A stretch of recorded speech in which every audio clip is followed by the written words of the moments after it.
discuss about MS Excel functions. So previous example நம்ம வந்து பார்க்கலாம்.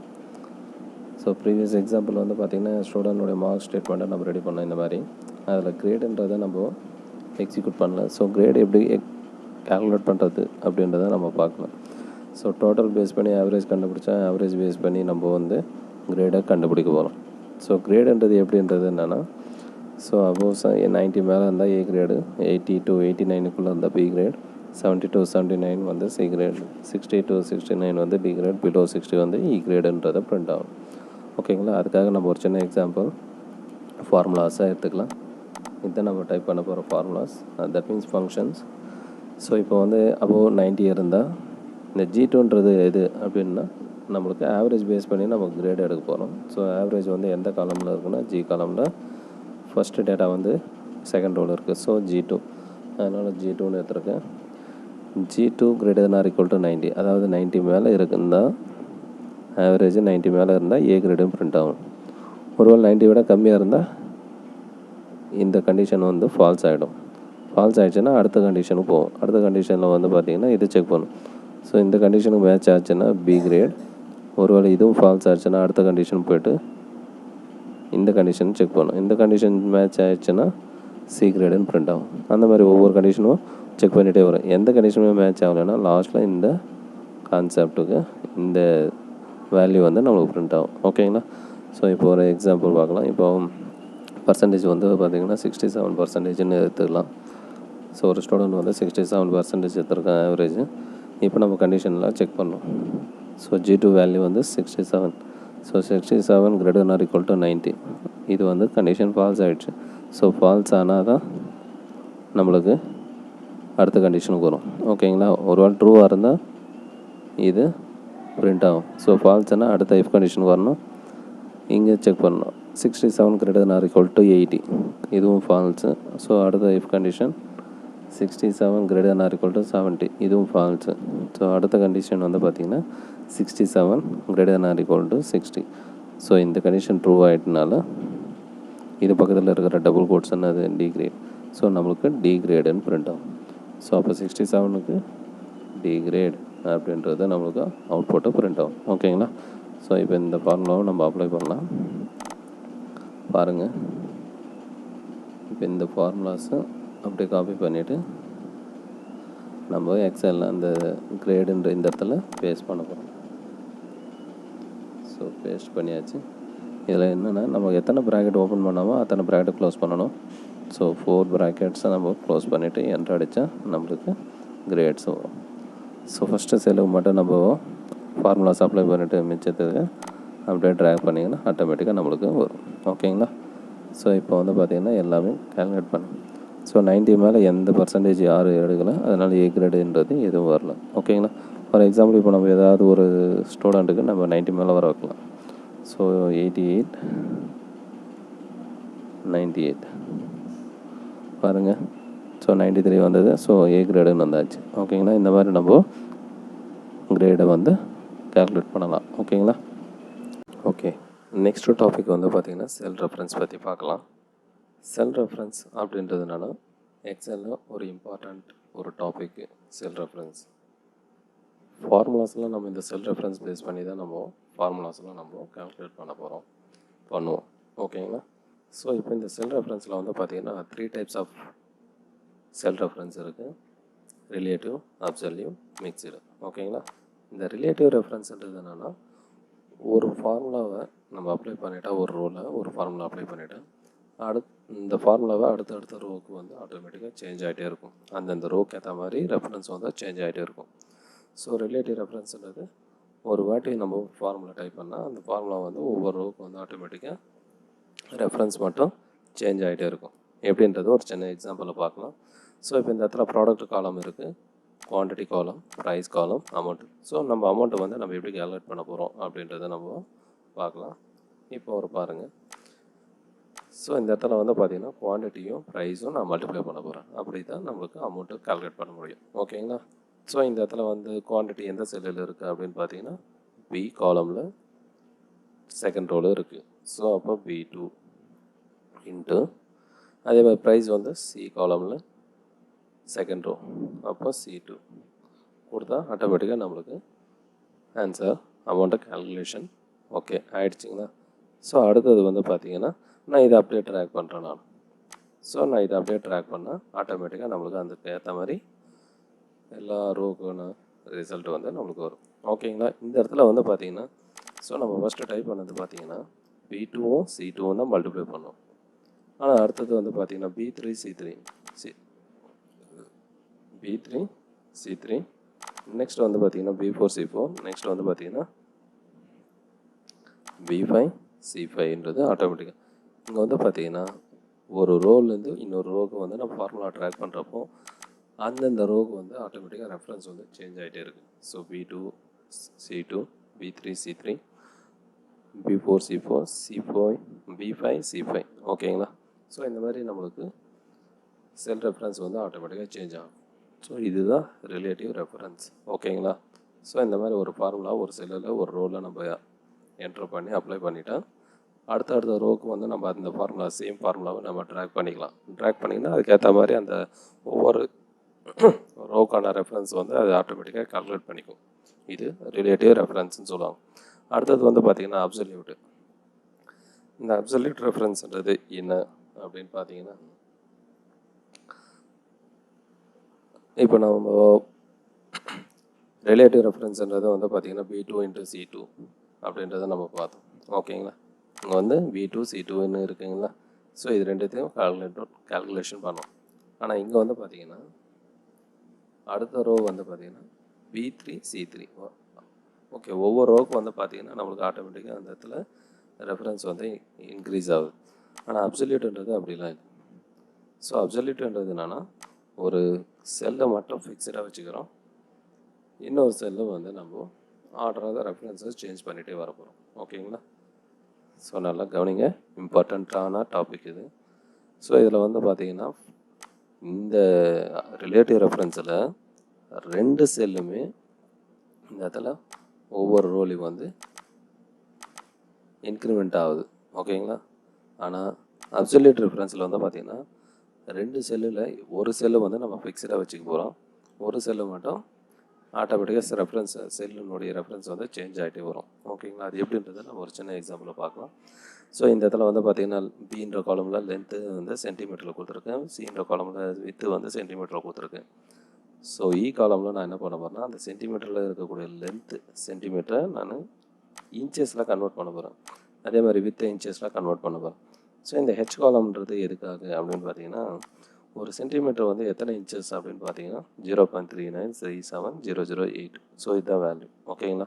ஸோ இப்போ நம்ம என்ன பண்ண போகிறோம்னா ஒரு சென்டிமீட்டர்னால் அந்த கன்வர்ஷன் ரேட்டோடு நம்ம மல்டிப்ளை பண்ணால் நம்மளுக்கு வரப்போகுது. ஓகேங்களா. ஸோ இப்போ நான் இந்த வேல்யூஸை எப்படி பண்ண போகிறேன்னு பாருங்கள். ஸோ இப்போ பாருங்கள், நான் ஈக்குவல் இந்த சென்டிமீட்டரை நான் இன்ச்சஸாக கன்வெர்ட் பண்ண போகிறேன். ஸோ 1 சென்டிமீட்டர், இந்த சென்டிமீட்டர் எதில் இருக்குன்னா பி காலமில் தேர்ட் ரோவில் இருக்குது. So B3 multiplication conversion rate வந்து பார்த்திங்கன்னா இது. ஓகேங்களா. இதை நான் செலக்ட் பண்ணேன். ஸோ B3 × H3 அப்போ என்ன ஆகுதுன்னா ஒரு சென்டிமீட்டர் வந்து இங்கே சென்டிமீட்டர் வந்து இன்ச்சஸாக கன்வெர்ட் ஆகிடுச்சு. ஸோ நான் இந்த இடத்துல சேம் அதே மாதிரி ட்ராக் பண்ணுறேன் பாருங்கள், இங்கே 0 வருது.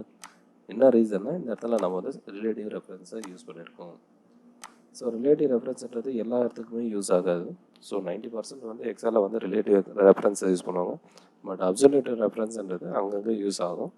எந்த மாதிரி பர்பஸ்னால் இந்த மாதிரி ஒரு சின்ன பர்பஸுக்காக யூஸ் பண்ணுவாங்க. ஸோ இப்போ இந்த இடத்துல வந்து பார்த்திங்கன்னா அதாவது ரீசன் என்னென்னா இங்கே B3 H3யும் கால்குலேட் பண்ணியிருக்கோம். ஓகே. இங்கே B4ம் H4ம், அதாவது B4ன்றது ஓகே, H4ல் வந்து பார்த்திங்கன்னா எதுவுமே இல்லை. ஸோ ரெண்டுத்தையும் மல்டிப்ளை பண்ணால் நமக்கு 0 தான் வரும். ஸோ இந்த இடத்துல என்ன உங்களுக்கு கிளாரிட்டியாக அண்டர்ஸ்டாண்ட் ஆகும்னா இந்த H4ன்றது மட்டும், அதாவது H3ன்றது மட்டும் தான் நம்மளுக்கு கான்ஸ்டண்ட்டாக இருக்கணும், ஃபிக்ஸ்டாக. B3ன்றது B4 B5 B3 B4 B5 B6ன்றது காமனாக நம்மளுக்கு வந்து ரிப்பீட் ஆகணும், இந்த செல்லு வந்து ரிப்பீட் ஆகணும். ஆனால் இந்த H4ன்றது மட்டும் என்ன ஆகக்கூடாது, ரிப்பீட் ஆகக்கூடாது. அப்போ நம்ம என்ன பண்ணணும்னா அந்த இடத்துல அப்சல்யூட் ரெஃபரன்ஸை யூஸ் பண்ணணும். ஸோ H3 வந்து நம்மளுக்கு ஃபிக்ஸ்டாக இருக்கணும். இந்த செல்லு வந்து நம்மளுக்கு என்ன ஆகும்னா ஃபிக்ஸ்டாக இருக்கிறதுக்காக F4 ப்ரெஸ் பண்ணுங்கள். ஸோ F4 ப்ரெஸ் பண்ணிங்கன்னா அந்த S3ன்ற செல்லில் மட்டும் ஆட்டோமேட்டிக்காக இந்த மாதிரி $2 சிம்பிள் வரும்.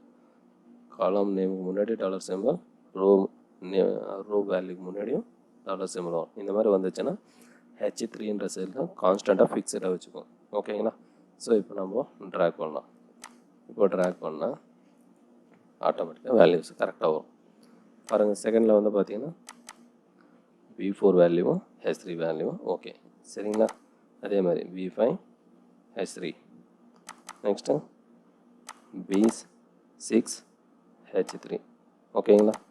ஸோ நமக்கு ஒரு செல்லு வந்து பர்டிகுலராக ஃபிக்ஸடாக வச்சுட்டு இன்னொரு செல்லோட ஆட்டோமேட்டிக்காக இன்க்ரிமெண்ட் ஆகிறதுக்காக இந்த மாதிரி அப்சல்யூட் ரெஃபரன்ஸை நம்ம யூஸ் பண்ணுவோம். ஸோ இந்த மாதிரி அப்சல்யூட் ரெஃபரன்ஸை யூஸ் பண்ணுறதுக்காக எந்த செல்லை நம்ம அப்சல்யூட்டாக நம்ம ஃபிக்ஸடாக யூஸ் பண்ணுவோம் அந்த செல்லை நம்ம டைப் பண்ணி F4 ப்ரெஸ் பண்ணிங்கன்னா இந்த மாதிரி ஆட்டோமேட்டிக்காக அப்சல்யூட்டாக மாறிடும். ஓகேங்களா? சரி, இப்போ நம்ம இந்த சென்டிமீட்டரில் இருக்க வேல்யூஸ் எல்லாமே இன்ச்சஸ்லாம் கன்வெர்ட் பண்ணிட்டோம். அதே மாதிரி வித்து சென்டிமீட்டரில் இருக்கிறதெல்லாம் நம்ம இன்ச்சஸ்லாம் மாற்றுப்போம். ஸோ அதுக்கும் அதே மாதிரி தான் பாருங்கள், C3 இன்ட்டு H3ன்றது ஃபிக்ஸு. ஸோ அதுக்கு நான் அப்சல்யூட் ரெஃபரன்ஸை நான் செட் பண்ணியிருக்கேன். C3ன்றது சேஞ்ச் ஆகணும், அதனால் நான் என்ன பண்ணியிருக்கேன்னா அதுக்கு அப்சல்யூட்டாக நான் செட் பண்ணலை. ஓகேங்களா? இப்போ C4 C5 C6. ஓகேங்களா? ஸோ இதுதான் அப்சல்யூட் ரெஃபரன்ஸ்னு சொல்லுவாங்க. நெக்ஸ்ட் லாஸ்ட்டில் வந்து பார்த்திங்கன்னா மிக்சட் ரெஃபரன்ஸ். மிக்சட்னா காம்பினேஷன், ரெண்டுமே ரிலேட்டிவும் இருக்கும் அப்சல்யூட்டும் இருக்கும். ஓகேங்களா? எப்படின்றத நம்ம ஒரு எக்ஸாம்பிளாக பார்க்கலாம்.